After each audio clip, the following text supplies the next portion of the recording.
sizlar, Spedda kanalga hoş kelibsizlar. Bugun biz Python mojago'zlarimizning 24 darsini olib o'tamiz.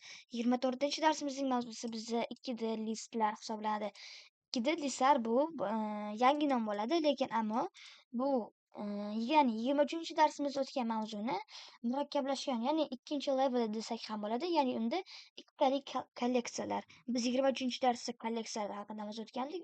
Bugun esa biz o'sha kolleksiyalarning ikkitalik formatini o'rganamiz. Ya'ni kolleksiyalar ichiga kolleksiyalarni qanday qilib joylashtirishni o'rganamiz. Va keling bo'lib, birinchi bo'lib biz 3 xil kolleksiya yaratib olamiz. Ya'ni boshlang'ich birinchi, ya'ni 1D kolleksiyalar, birinchi kolleksiyalarini yozib olamiz va u 3ta kolleksiyalarni 2da, ya'ni 3ta kolleksiyalardan tarkib topgan yangi kolleksiyani yaratishni o'rganamiz. Hop, keling birinchi bo'lib, masalan, 3 xil ovqatga o'zgaruvchanlik linkini beramiz, ya'ni kolleksiyalar yaratib olamiz. Keling birinchi bo'lib, masalan, mevalar deb yozamiz. Mevalar, keling shunchaki meva deb yozamiz, teng mana bunday funksiya qavsini qo'yamiz va birinchi bo'lib boshlaymiz. Olma, ikkinchisi anor va uchinchisi keling masalan banan. Va pastdan ikkinchisi keling sabzavotlarga misol keltiramiz. Sabzavot deb yozamiz. Teng ichiga masalan sabzi,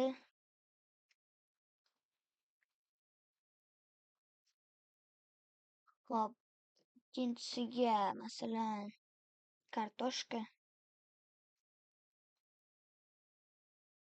va uchinchisiga esa masalan pomidor deb yozamiz. Pomidor deb yozamiz va yana bitta o'zgaruvchanligiga keling go'shtlarni yozamiz. Go'shtlar. Mana bunday qilib yozamiz. Go'sht deb yozamiz, chunki mana bunday tutuq belgisini qo'ysak, bizda Python uni string deb ma'noda qabul qiladi. Va buni ichiga yozamiz. Go'shtlarga birinchi tovuq go'shti va ikkinchisiga mol go'shti. Keling, mana kichkina harfda yozamiz. Tovuq, mol va uchinchisi esa qo'y go'shti. Bunga qo'y deb yozamiz. Qo'y deb yozamiz va keling endi shular ikkitasidan, ya'ni bitta kolleksiyani yana bir kolleksiyaga joylashtiramiz va pastdan keling ovqat degan, ya'ni yeb bo'ladigan narsa, ya'ni ularni uchalasini ham yesa bo'ladi, ya'ni ular ovqat hisoblanadi yoki yemak hisoblanadi desak ham bo'ladi. Va keling buni sal chiroyliroq formatda ovqat deb yozamiz. Va buni ichiga meva, sabzavot va go'sht deb yozamiz. Va endi biz pastdan ovqatni print qilsak, print ovqat qilsak, bizda ko'rib turganingizdek mana bu yerdagi narsalar hosil bo'ldi. Keling endi masalan, keling bular qanday javob chiqqanini ko'rib chiqamiz. Bular birinchi bo'lib har bittasi alohida qavsga olib chiqildi. 3ta kolleksiyalar paydo bo'ldi, 3 xil, va ularning barchasi bitta kolleksiya, ya'ni ularni barchasini jamlab yana bitta kolleksiya qavsi bizda yaraldi. Keling endi ularni tagma-tag qilib for siklini ya'ni beramiz. O'chirib turamiz. Va pastdan for x in range ovqat print range kerak emas. For x in ovqat print x. Va javobni ko'rib turganingizdek bizda barchasi tagma-tag holda paydo bo'ldi. Va keling bularni mana bunday qilamiz. Yana bir marta for endi masalan y in x qilsak hozir va pastdan endi print y qilsak bizda barchasi yaxshiroq ishlaydi.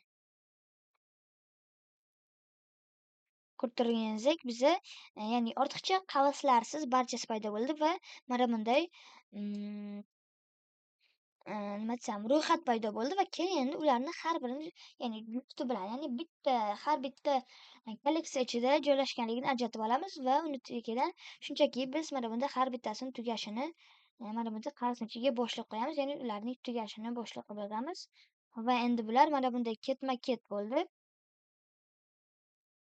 va endi biz pastdan shunchaki mana bu yerga print deb yozib qo'ysak, ko'rib turganingizdek bizda barchasi o'zining safi bo'ylab paydo bo'ldi desak ham bo'ladi. Ko'rib turganingizdek bizda birinchi bo'lib mevalar qatoriga olma, anor, banan kirdi. Ya'ni sabzavotlar qatoriga bizda sabzi, kartoshka va pomidor va go'shtlar qatoriga esa tovuq, mol va qo'y go'shtlari paydo bo'ldi.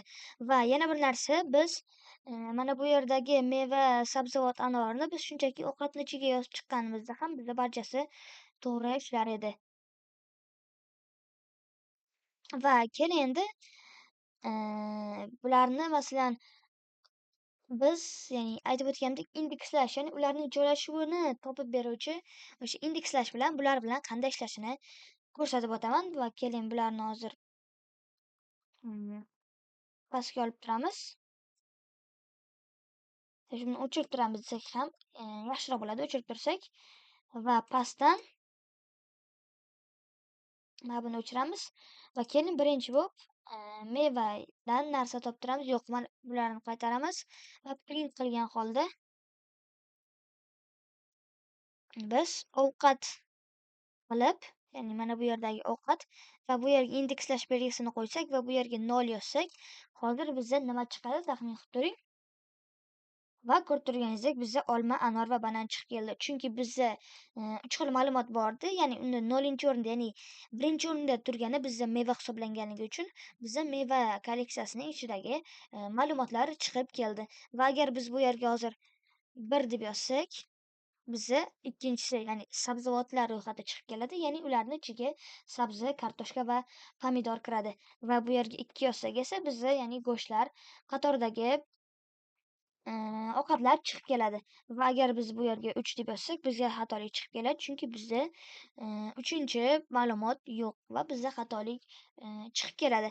Va endi siz so'rasangiz mumkin, qanaqa biz faqat bir o'zgaruvchanlik, ya'ni kolleksiyaning ichidagi bizga kerakli bo'lgan yana bir ma'lumotni, ya'ni uni ichidagi bir kolleksiyaning ichidagisini qanday qilib topishimiz kerak, topsak bo'ladi desangiz, bu yerga biz yana bitta qavs qo'shishimiz kerak bo'ladi va agar biz bu yerga yana bitta 0 yozadigan bo'lsak, ko'rib turganingizdek bizning olmamiz, ya'ni mana bu mevani ichidagi olma ma'lumoti chiqib keladi va o'zi alohida bo'lib chiqib keladi. Hech qanday qavs va qo'sh tirnoqsiz chiqib kelmaydi. Va agar biz bu yerga masalan 2 deb yozadigan bo'lsak, bizda banan mevasi chiqib keladi va keling buni xuddi bir bilan ham qilib ko'ramiz. Ya'ni sabzavotlar ro'yxati bilan pomidor chiqib keldi va agar biz kartoshkani ko'rmoqchi bo'lsak, bu yerga ham 1 yozamiz va bizga kartoshkamiz chiqib keladi. Va endi bu yerga keling 2 deb yozamiz, go'shtlar qatorini ko'ramiz va keling tovuq go'shtini ko'ramiz va bu yerga 0 deb yozsak, ko'rib turganingizdek bizda tovuq chiqib keldi va bularni 2 qilsak, ko'rib turganingizdek bizda qo'y go'sht ma'lumoti chiqib keldi. Keling endi bizga bir mashq bajaramiz. Ya'ni biz barchaga ma'lum bo'lgandek, hozir ko'rsatib beraman. Barchani telefonida, ya'ni qo'ng'iroq qilayotgan vaqt bizda mm, mana bunday, ya'ni nomer terish uchun bizda mana bunday nima desam, nomerlar paydo bo'ladi. Ya'ni mana bu tarzda biz kimgadir telefon qilganimizcha bizda raqamlar quyidagi tarzda joylashgan bo'ladi va keling endi biz o'sha kolleksiyaning ichiga kolleksiya tiqish orqali biz o'shani yaratamiz desak ham bo'ladi va biz endi bunga kolleksiyani ichiga kolleksiya emas, balki bitta kolleksiyani ichiga barcha nomerlarni ko'p qilib, ko'p bo'lgan tarzda yozamiz. Keling, ularni boshlaymiz. Birinchi bo'lib nomer o'zgaruvchanligini beramiz va buni ichiga mana bunday qavs qo'ygan holda 1, 2, 3 qilamiz va tagidan 4, 5, 6 mana buni biz olib turishimiz kerak edi. 4, 5 yo'q.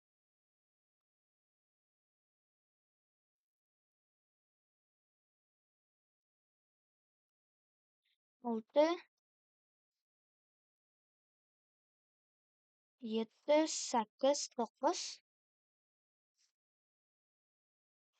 Mana bunday holda yulduzcha 0 va rishotka. Rishotka belgilarini qo'yamiz va ularni hammasini bitta qavs ichiga olamiz.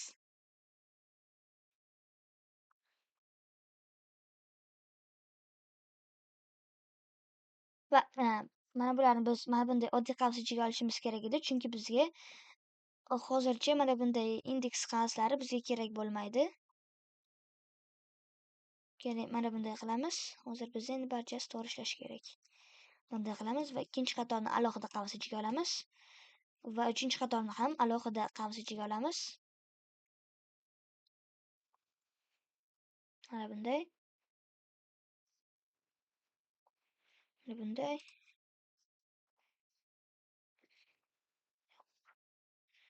Mana bunday bularni joyiga qaytaramiz.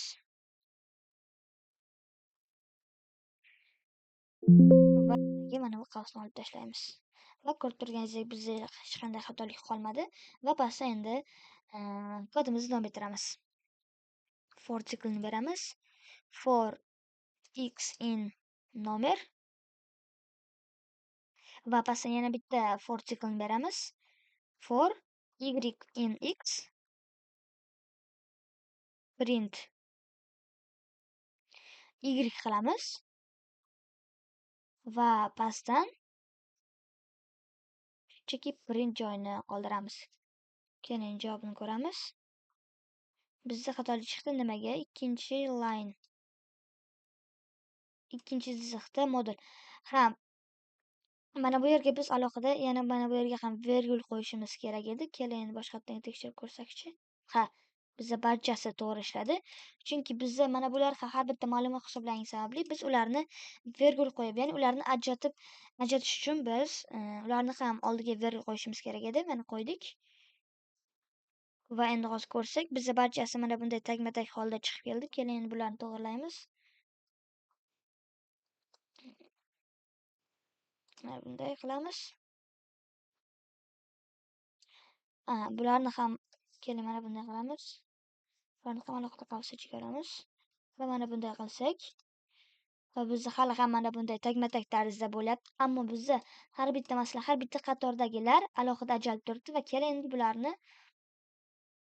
mana bu tarzda tugashini 0 qilamiz. Ya'ni oddiy bo'shliq qilamiz va endi bizda barchasi to'g'ri ishlashi kerak. Ya'ni har bitta bo'limdagi ma'lumotlar o'zini qatorida bo'lsa, bizda hozir telefondagi, ya'ni biz nomer terayotganimiz ko'rinishdagi jadval paydo bo'lishi kerak va ko'rib turganingizdek, bizda barchasi to'g'ri ishladi. Ya'ni bizda o'sha telefondagi, ya'ni biz kimgadir nomerni terayotgan vaqtimiz bizda aynan xuddi shunday nomerlar qatori chiqib keladi. Xo'p, o'ylaymanki bugungi darsimiz sizga juda ham foydali bo'ldi va bu dars sizga tushunarli bo'ldi. Agar siz bu videorolikni oxirigacha tomosha qilgan bo'lsangiz, albatta bu videoga like bosib, Speed Tech kanaliga obuna bo'lishni unutmang. Hammaga xayr!